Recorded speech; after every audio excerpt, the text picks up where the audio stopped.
Shalom teman-teman, perkenalkan kami dari kelompok 1, kami akan mempresentasikan materi kami dengan judul Penyebaran Agama Kristen pada Masa Prakolonialisme Melalui Perdagangan Rempah-Rempah. Sebelum masuk ke materi presentasi, saya akan menjelaskan bagaimana kekristenan itu pada masa prakolonial. Kristen mulai diperkenalkan sejak abad ke-7 oleh para pedagang dan para misionaris dari Timur Tengah. Mereka datang bukan hanya sekedar berdagang, namun mereka juga menyebarkan dan mengajarkan Injil bagi masyarakat sekitar. Nah, sebelumnya mungkin kita ketahui bahwa Kristen pertama kali itu di Maluku. Namun sebenarnya Kristen pertama kali itu datang di Barus, Sumatera Utara. Tokoh yang membawa kekristenan ini bernama Thomas, yang membawa ajaran dari Timur Tengah, yaitu Kristen Nestorian. Barus menjadi tempat masuknya agama Kristen dikarenakan wilayah tersebut sangat strategis jalur perdagangan, yaitu jalur laut. Namun sebelum itu, Barus sudah memiliki hubungan yang erat dengan Timur Tengah dikarenakan Barus menjadi pusat perdagangan dan pusat persinggahan bagi pulau-pulau kecil di sekitarnya. Bangsa lain yang datang ke Indonesia melihat bahwa ada banyak sekali budaya yang ada di negara ini, sehingga mereka harus mengenal budaya-budaya itu dan menyesuaikan diri. Masyarakat lokal mengenal kekristenan melalui orang-orang Nestorian yang datang dari Cina menuju India. Orang Portugis yang mencari rempah-rempah bertemu dengan komunitas orang Maluku. Mereka menganggap bahwa orang Maluku ini adalah monster dikarenakan memiliki postur tubuh yang berbeda dengan orang Portugis ini dan juga mengonsumsi makanan yang berbeda. Komunitas lokal Maluku ini menolak kedatangan bangsa Portugis yang menyebarkan agama Kristen. Orang Portugis yang datang ke daerah Maluku kemudian menyebar ke seluruh Indonesia untuk menyebarkan Injil. Nah, pada masa penyebaran Injil ini banyak sekali tantangan dan hambatan yang dialami. Nah, untuk materi selanjutnya akan dijelaskan oleh teman-teman saya. Kita masuk pada yang pertama, yaitu jalur perdagangan antara Kekaisaran Romawi dan India pada abad pertama Masehi. Perdagangan antara benua India dan Kekaisaran Romawi di Eropa dan Laut Tengah melalui rute-rute darat Kerafat, Asia Kecil dan Timur Tengah melalui rintangan yang relatif dibandingkan pada masa-masa berikutnya. Selain melalui rute dagang selatan lewat Laut Merah dan Muson yang dimulai sekitar permulaan Masehi setelah pemerintah Agustus dan penakluknya terhadap Mesri pada tahun 30 Masehi, rute tersebut membantu perdagangan antara Kekaisaran Romawi kuno dan anak benua India, yang para politikus dan sejarawan Romawi mencatat membutuhkan perak dan emas untuk membeli sutra kepada para istri Romawi, dan rute selatan berkembang menjadi rute dagang darat secara keseluruhan. Para pedagang Romawi dan Yunani menjalin hubungan dengan negara Tamil kuno yang sekarang India Selatan dan Sri Lanka. Itu mereka melakukan perdagangan dengan negara-negara Tamil dari dinasti-dinasti Pundian, Kala, dan Kera, dan mendirikan pemukiman-pemukiman yang dibuat untuk menjalin hubungan dengan anak-anak benua India dengan dunia Yunani Romawi. Semenjak zaman dinasti Ptolemaic beberapa dekade sebelum dimulainya Masehi dan setelah dijatuhnya Romawi Barat seperti yang dicatat oleh Strabo Kaisar Augustus dari Roma di Antioquia dengan seorang duta besar di India, yaitu seorang raja India Selatan yang disebut orang Pandya dari Damira, negara dari Pandya. Pandi Mandala disebut sebagai Pandya Mediterania dalam Periplus dan Maduragia Pandya, karya Ptolemaic. Mereka juga kehilangan kontak dengan pelabuhan-pelabuhan Bizantium di Mesir dan Laut Merah pada masa penaklukan Muslim. Setelah berjalin komunikasi antara Aksum dan Kekaisaran Romawi Timur pada abad ke-7, kerajaan Aksum runtuh secara perlahan. Jadi teman-teman, Aksum itu adalah kota kuno yang terletak di Ethiopia Utara, yang juga diikuti dengan memudarnya kabar di sumber-sumber barat Kerajaan tersebut masih bertahan meskipun berada di bawah tekanan pasukan Islamis sampai abad ke-11 saat kerajaan tersebut menjadi gonjang-ganjing dinasti. 2. Umat Kristen Persia di Asia Tenggara. Pada tahun 661, pedagang dari Persia di Saman-Sasain masuk melalui jalur Sutra Selatan atau maritim. Gereja Persia dikenal sebagai Gereja Surya Timur, Assyria atau Nestorian. Tetapi, Gereja Persia lebih dikenal sebagai Gereja Timur. Gereja ini hadir sejak abad pertama Masehi melalui hubungan perdagangan dengan dunia Mediterania. Komunitas Kristen di Persia mengalami perkembangan dalam teologi dan ritual unik. Meskipun mengalami penindasan, beberapa komunitas berhasil mempertahankan identitas dan praktik ibadah mereka. Pada tahun 820 dan 893, Uskup India menghadiri sinode di Gereja Timur. Metropolitan India juga disebutkan dalam dokumen Persia pada abad ke-6 hingga abad ke-14, yang menunjukkan penyebaran agama Kristen pada masa itu. Metropolitan pertama India ditunjukkan oleh Patrick Timotheus I sekitar tahun 778 sampai tahun 823. Umat Kristen tinggal di Kala sekitar tahun 650 Masehi, disebutkan oleh Ibnu Qardabi sebelum tahun 850. Kara atau Koro dalam bahasa Cina adalah tempat persinggahan menuju Cina. Pedagang Persia pernah mengunjungi Palembang dan Ramburi di Sumatera serta memiliki koloni di Semenanjung Malaya pada abad ke-5 sampai abad ke-6. Pada tahun 717, Vajrabodhi dari Ceylon pergi ke Sriwijaya dengan 35 pedagang Persia, tetapi gereja Persia sering dianiaya, namun mendapat bantuan dari Raja Sasanid. Biksu Persia berlayar ke India bersama dengan pedagang Kristen saat periode Sasanid. Para pedagang Kristen membentuk daerah mereka dengan biarawan sehingga Injil tidak menyebar ke penduduk setempat. Yang berikut kita akan membahas tentang kekristenan awal di Sumatera Utara Barus. Kekristenan sudah ada di Nusantara pada abad ke-7 yang diawali dari orang India yang ingin menekuni iman mereka dan datang ke Barus. Menurut para sarjana, para pedagang atau saudagar-saudagar Romawi yang merupakan orang-orang Yahudi telah melakukan perjalanan dagang dari Palestina, Mesir, kemudian tiba di India Selatan.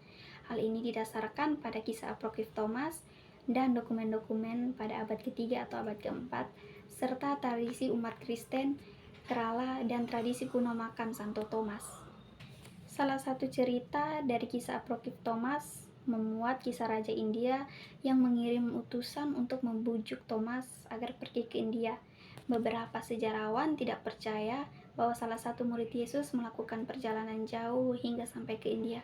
Namun ada juga yang sepakat bahwa umat Kristen sudah ada di India sejak abad ke-4. Pada abad ke-4 inilah umat Kristen di Persia membangkitkan gereja apostolik dan membangun komunitas imigran yang merupakan keturunan Thomas. Setelah itu, para pedagang pergi ke Sumatera bagian timur yang menjadi pusat penting perdagangan yang juga menghubungkan India dan Tiongkok. Perkenalkan, nama saya Gilbert Harungguan Luman Batu dengan NIM 712023-004. Oke, di sini saya akan melanjutkan terkait tentang materi kelompok kami, di mana dalam pembahasan pada saat ini kita akan membahas tentang kesulitan pengembangan agama Kristen yang ada di Indonesia. Nah, kita mengetahui bahwa dalam penyebaran kekristenan ini tidak langsung dapat diterima oleh seluruh masyarakat Indonesia, di mana ada beberapa masyarakat yang boleh menerima terkait dengan kebudayaan yang dibawa oleh bangsa Barat dan juga agama Kristen itu sendiri. Namun di lain sisi ada juga masyarakat-masyarakat yang notabene-nya masih menolak tentang perkembangan kekristenan yang dibawa oleh para bangsa Barat itu sendiri. Nah, penolakan ini sendiri terjadi karena ada beberapa faktor yang mempengaruhi. Nah, di sini saya akan menjelaskan tentang faktor apa saja yang menghambat perkembangan kekristenan. Oke. faktor-faktornya itu yang pertama ialah karena Indonesia merupakan negara kepulauan yang dimana baik satu pulau dengan pulau yang lainnya terpisahkan dan dibentangkan oleh lautan. Oleh karena itu, kepulauan-kepulauan yang di Indonesia memiliki suatu ciri khas identitas, yaitu kebudayaan, bahasa, bahkan etnis yang berbeda-beda antara pulau satu dengan lainnya. Nah, karena perbedaan-perbedaan ini menjadikan suatu hambatan bagi para bangsa Eropa dalam penyebaran agama kekristenan pada zaman itu.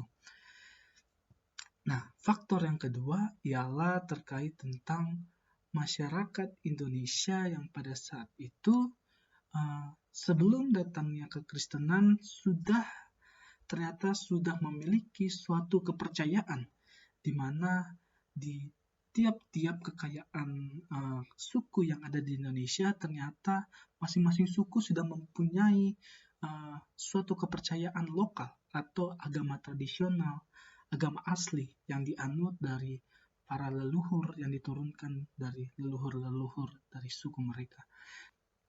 Nah, lalu ada faktor selanjutnya, di mana ada faktor keempat, dikatakan bahwa pada zaman abad ke-9, di mana Islam sudah mulai masuk ke wilayah Indonesia, khususnya di Pulau Sumatera, sehingga kekristenan mulai terdesak yang diakibatkan oleh datangnya agama Islam yang dibawa oleh para pedagang dari Arab itu sendiri. Nah, karena datangnya Islam ini, sehingga kekristenan sudah mulai melambat terkait tentang perkembangan kekristenan yang ada di Sumatera, yang ada di Jawa, bahkan ditambah lagi terkait tentang bahwa perdagangan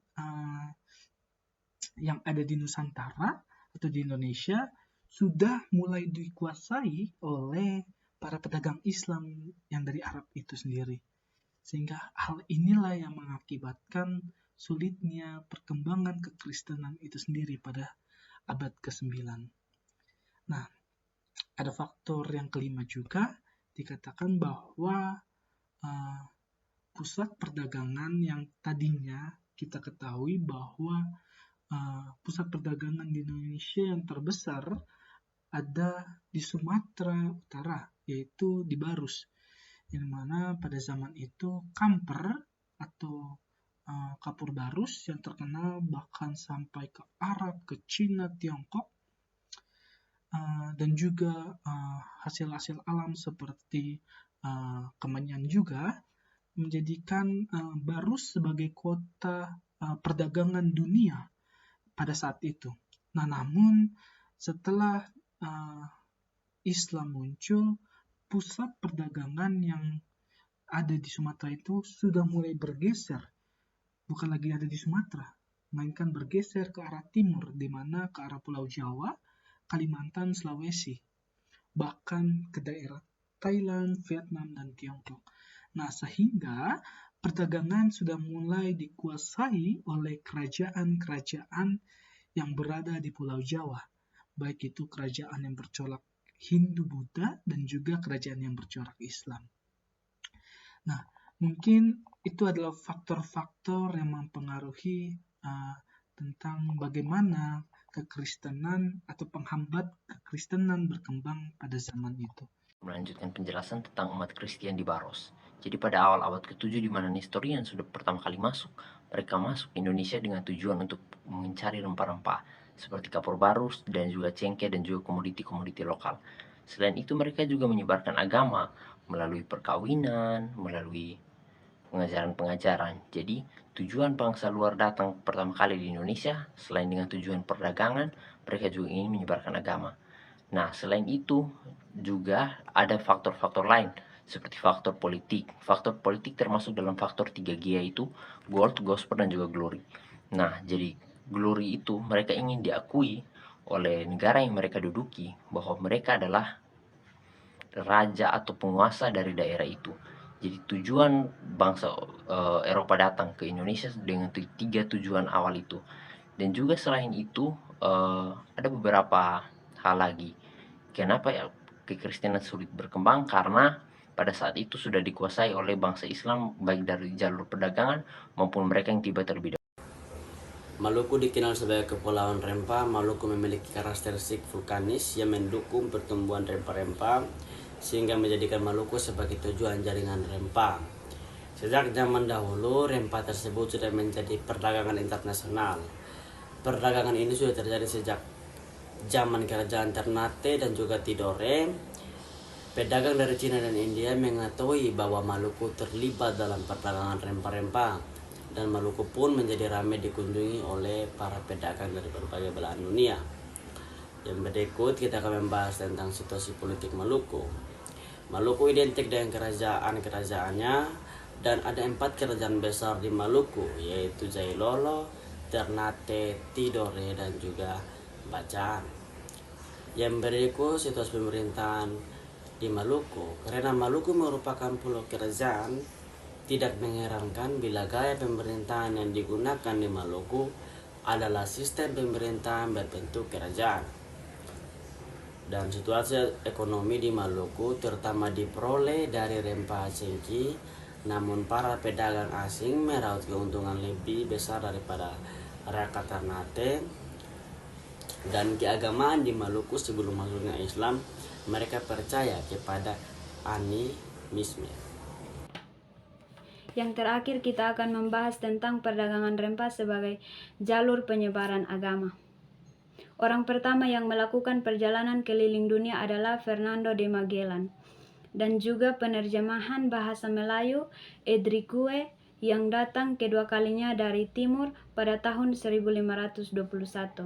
Rempah-rempah dikumpulkan dari pohon yang tumbuh di alam liar, dan sebagian dari rempah-rempah dipanen dan dijual untuk dijadikan sagu dan beras. Panen cengkeh dan perdagangan pangan menciptakan sistem sosial yang besar kekayaannya yang diperoleh dari hasil panen tersebut. Kemudian VOC mengkonfirmasikan struktur tersebut setelah semua pohon cengkeh di Pulau Ambon dan Lease dihancurkan pada abad ke-17.